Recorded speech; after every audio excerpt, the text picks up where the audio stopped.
Pessoal, vídeo aula 8, parte 1.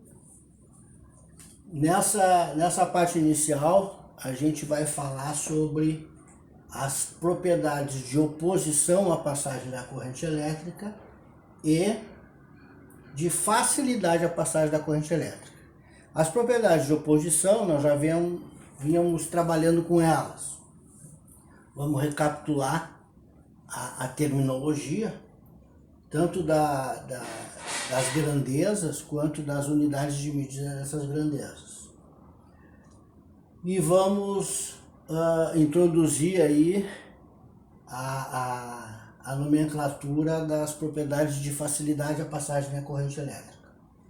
É importante salientar que, da mesma forma que a gente textualmente fala na língua portuguesa facilidade como contrário ou antônimo de oposição,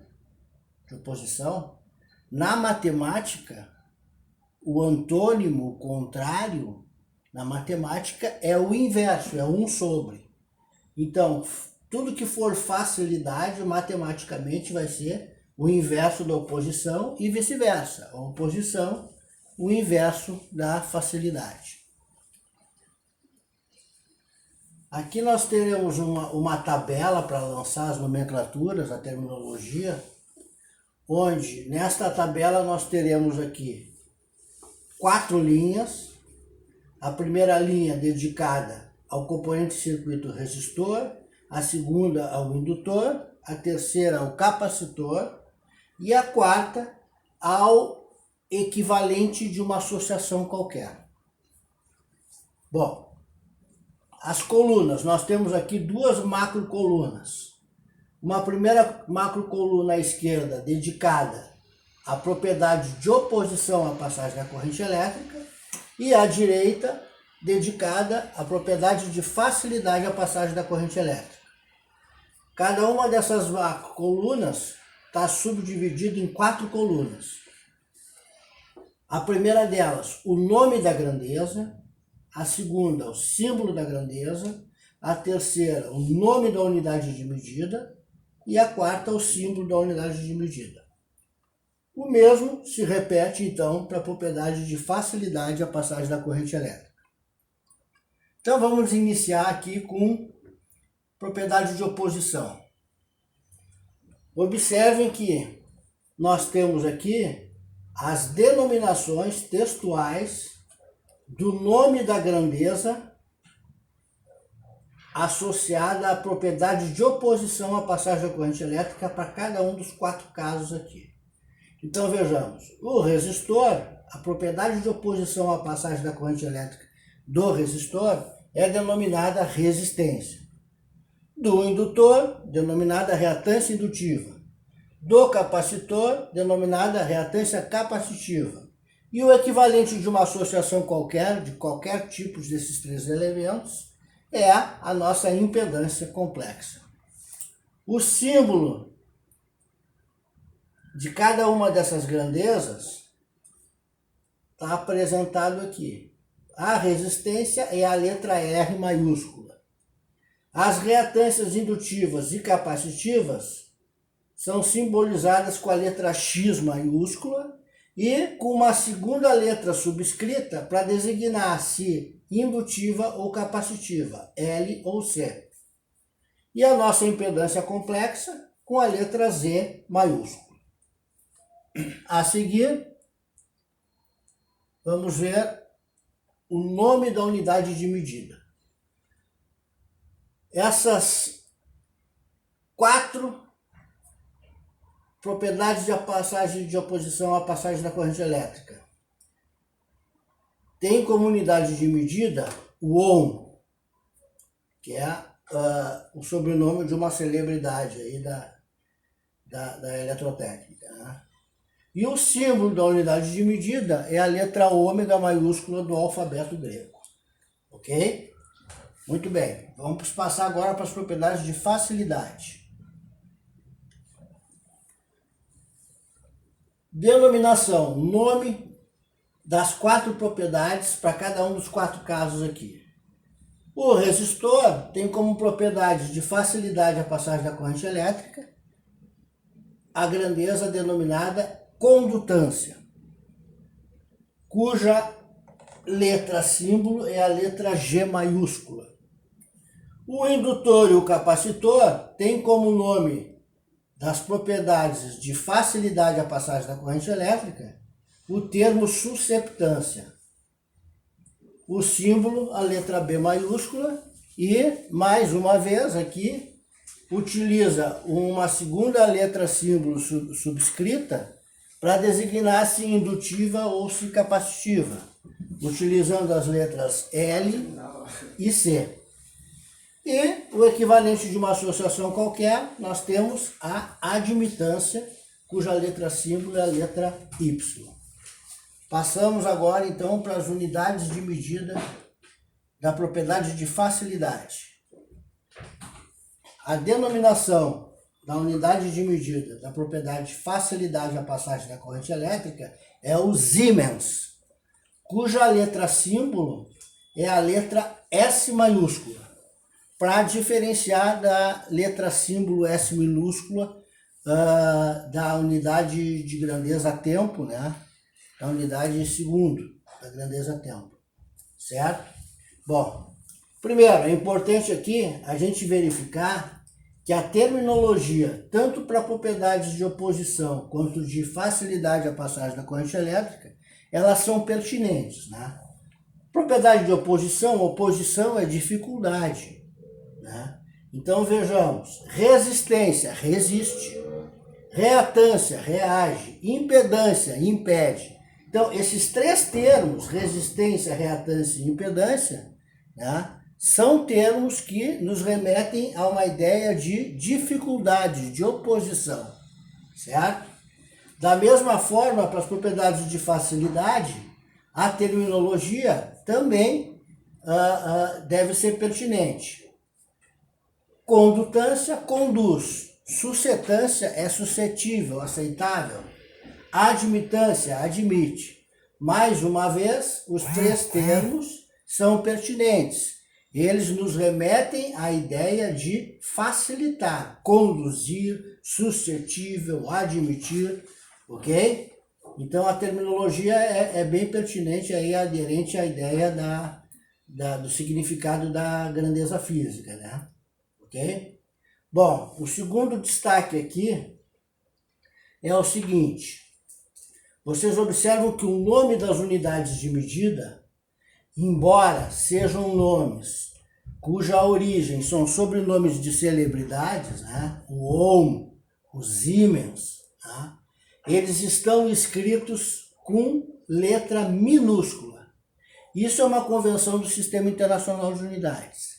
Sempre que nós escrevemos por extenso o nome de uma unidade de medida, mesmo que trate-se de um sobrenome próprio, ele é escrito com letra minúscula, ok? Isso é uma convenção. Então, toda a documentação técnica que vocês produzirem, em que vocês forem escrever por extenso o nome da unidade de medida, né, vocês escreverão com letra minúscula, tá certo?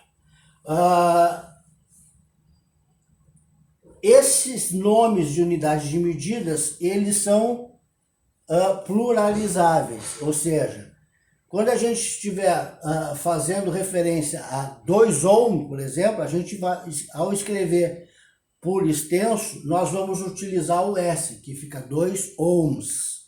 Né? Da mesma forma que 2 Siemens, né? O próprio nome ele já tem o S, então ele não é pluralizável, ele já está no plural, certo?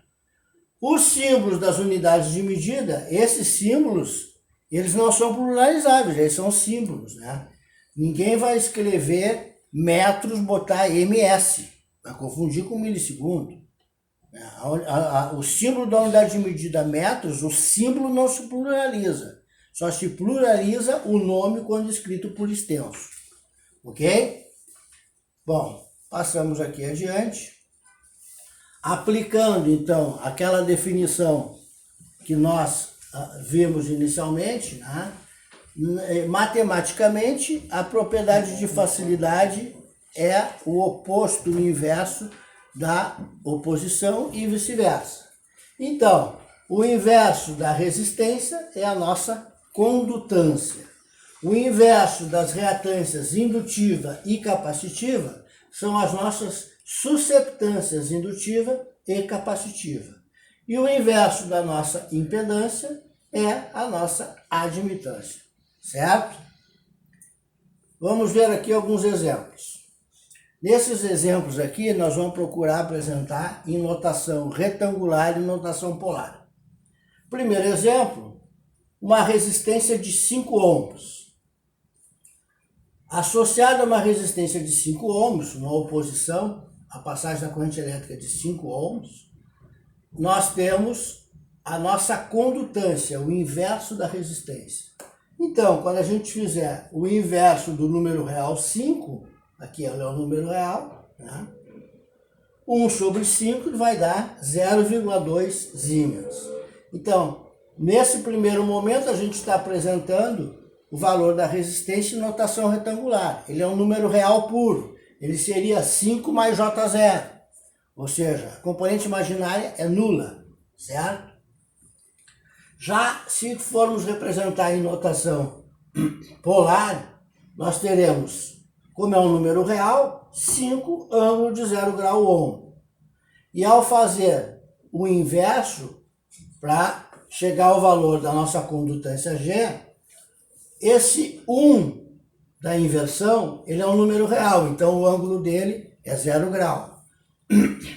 1 ângulo de 0 grau dividido por 5 ângulo de 0 grau vai dar 0,2 ângulo de 0 grau Siemens, certo? Segundo exemplo, uma reatância indutiva, aqui expressa em notação retangular, seria um 0 mais J10 ohms, né? Ou pura e simplesmente um imaginário puro, J10 ohms. Bem, a suscetância indutiva associada é o inverso da reatância indutiva, 1 sobre X0. Então, 1 sobre J10 é menos J, 1 dividido por 10, 0,1. Menos J, 0,1 Siemens. Em notação polar, nós teríamos 10 ângulo de mais 90 graus. É o imaginário puro. Então, 10 ângulo de mais 90 graus. Fazendo o inverso, para obter o valor da suscetância indutiva BL, nós teremos 1 ângulo de 0 grau dividido por 10 ângulo de 90 graus. Divisão em notação polar, dividimos as magnitudes ou módulos e subtraímos os ângulos. 1 dividido por 10, 0,1. 0 menos 90 graus, menos 90 graus, certo? Então, resultou em 0,1 ângulo de menos 90 graus Siemens. A seguir aqui, nós temos um exemplo aplicável à reatância capacitiva XC, expressa em notação retangular, menos J4 ohms. 1 dividido por menos J4 ohms, o J fica positivo. 1 dividido por 4, 0,25 Siemens. Então, J 0,25 Siemens em notação retangular. Em notação polar, o número imaginário puro, menos J4, expresso em notação polar, e seria 4 ângulo de menos 90 graus. Então, fazendo o inverso, para obter o valor da suscetância capacitiva ABC, nós teremos 1 ângulo de 0 grau dividido por 4 ângulos de menos 90 graus. Divisão em notação polar, dividimos os módulos ou magnitudes e subtraímos os ângulos. 1 dividido por 4, 0,25. 0 grau menos 90 graus vai ficar mais 90 graus, resultando numa suscetância capacitiva ABC de 0,25 ângulos de 90 graus Siemens. E o último exemplo aqui, a partir de uma impedância complexa, 2 ângulos de 30 graus ohms, nós vamos calcular a admitância. A admitância é o inverso da impedância. Então, Um ângulo de 0 grau dividido por 2 ângulos de 30 graus. Mais uma vez, divisão em notação polar, dividimos os módulos e subtraímos os ângulos. 1 dividido por 2 deu 0,5. 0 grau menos 30 graus, menos 30 graus Siemens. Então, 0,5 ângulo de menos 30 graus Siemens é o valor da admitância equivalente de um circuito cuja a propriedade de oposição, a propriedade inversa e impedância é 2 ângulos de 30 graus. Ok, pessoal?